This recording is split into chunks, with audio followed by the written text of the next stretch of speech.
Assalamualaikum warahmatullahi wabarakatuh. Perkenalkan, nama saya Alfa Putri Aurora dari kelas 11 BDP 2. Pada video kali ini saya akan menjelaskan mengenai alur transaksi pembelian. Sebelum saya menjelaskan mengenai apa itu alur transaksi pembelian dan apa saja yang ada di dalam alur transaksi pembelian, saya akan sedikit menjelaskan mengenai apa sih transaksi pembelian itu sendiri. Ya, jadi transaksi pembelian adalah sebuah kegiatan yang dimana mendapatkan barang atau jasa dengan cara memberikan balas jasa berupa uang yang bernilai sama dengan barang atau jasa yang telah diperolehnya. Nah, barang atau jasa yang telah dibeli tadi itu digunakan untuk memenuhi kebutuhan produsen, konsumen, dan juga kebutuhan-kebutuhan pedagang.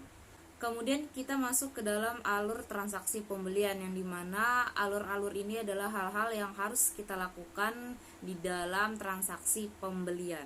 Baik, alur pertama yang ada di dalam alur transaksi pembelian ini ada permintaan bagian penjualan atau produksi yang biasa disebut dengan material request.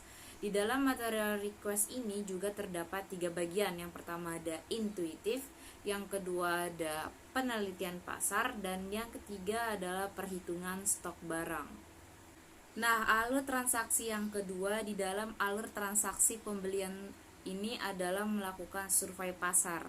Setelah mengajukan permintaan barang, maka bagian pengadaan barang atau bagian gudang akan melakukan survei pasar dengan mencari agen atau grosir terbaik yang akan dijadikan sebagai supplier yang tepat demi meningkatkan efisiensi perusahaan baik dari segi dana maupun dari segi kinerja perusahaan.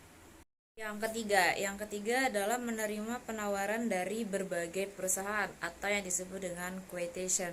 Nanti di mana surat penawaran permintaan barang ini akan dikirimkan kepada pihak supplier. Menentukan supplier, hal ini dilakukan agar menghindari hal-hal yang tidak diinginkan oleh perusahaan agar tidak terjadi, karena jika terjadinya hambatan maka ini akan sangat mengganggu dari alur transaksi pembelian ini. Yang kelima adalah membuat daftar barang yang akan dibeli. Hal ini akan mempermudah perusahaan untuk mengetahui apa saja yang dibutuhkan oleh perusahaan. Yang keenam, mengirimkan surat pesanan kepada perusahaan supplier yang telah dipilih. Kemudian yang ketujuh, membuat dan menandatangani surat perjanjian dengan supplier agar jika terjadi kesalahan maka ada jaminan untuk memperbaiki kesalahan tersebut antara supplier maupun pembeli. Lalu yang kedelapan adalah menerima barang. Yang kesembilan, memeriksa barang. Hal ini dilakukan agar mengetahui apakah ada barang yang rusak ataupun barang-barang yang tidak sesuai dengan daftar harga atau daftar belanja yang telah diberikan. Yang ke-10 adalah retur. Nah, ketika ada barang yang rusak ataupun yang tidak sesuai dengan daftar permintaan barang, maka barang-barang tersebut bisa dikembalikan kembali kepada perusahaannya.